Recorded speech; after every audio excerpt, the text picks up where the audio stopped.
এই শুভ উদ্বোধনী অনুষ্ঠানে থাকতে পেরে আমি নিজেকে ধন্য মনে করছি।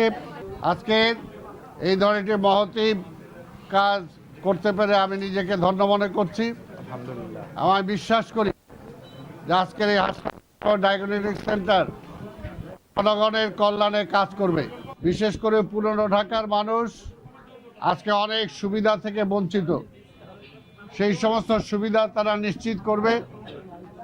এবং হাসপাতাল ডায়াগনস্টিক সেন্টার এগুলো শুধুমাত্র কোনো ব্যবসার প্রতিষ্ঠান না, এগুলো সমাজসেবী প্রতিষ্ঠান।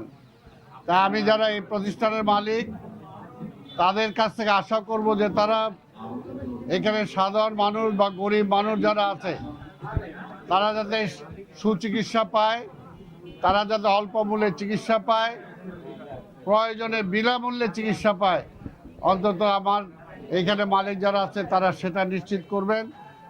আজকে দেখেছেন যে বর্তমান নির্বাচিত সরকার ক্ষমতা আসার পরে আমাদের মাননীয় প্রধানমন্ত্রী দেশনায়ক তারেক রহমান জনকল্যাণে তিনি বিভিন্ন পদক্ষেপ নিয়েছেন, যা ইতিমধ্যেই জনগণ গ্রহণ করতে শুরু করেছে। তা আমি মনে করি যে আমাদের এই সরকার আমলে এই লালবাগ এলাকায় এই ধরনের একটি প্রতিষ্ঠান উদ্বোধন করতে পেরে আমার মনে হয় যে এলাকার মানুষের জন্য এটা উপকার হবে, এলাকার মানুষ এটা থেকে উপকার ভোগ করবেন। এবং জনগণকেও বলবো যে এই প্রতিষ্ঠানকে আপনারা বাঁচিয়ে রাখার চেষ্টা করবেন।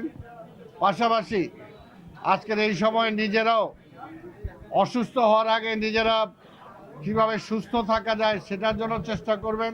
কিন্তু ব্যবসায়ী ভাইদেরকে বলবো যে আপনাদের সহযোগিতা ছাড়া কোনোভাবেই সিটি পরিষ্কার রাখা সম্ভব না। তাই আমি মনে করি জনগণের অর্ধেক দায়িত্ব, সিটি কর্পোরেশন অর্ধেক দায়িত্ব এই মহানগরকে আজকে ঝামেলা মুক্ত রাখা, জঞ্জাল মুক্ত রাখা, মশা মুক্ত রাখা, সন্ত্রাস মুক্ত রাখা, চাঁদাবাজ মুক্ত রাখা আজকে জনগণের অর্ধেক দায়িত্ব, আমাদের অর্ধেক দায়িত্ব। ইনশাল্লাহ আমরা সেই দায়িত্বটা পালন করার চেষ্টা করব।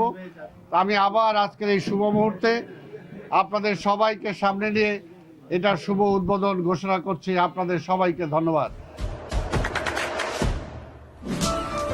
দেশে দেশে সবার সাথে দ্য নিউজ।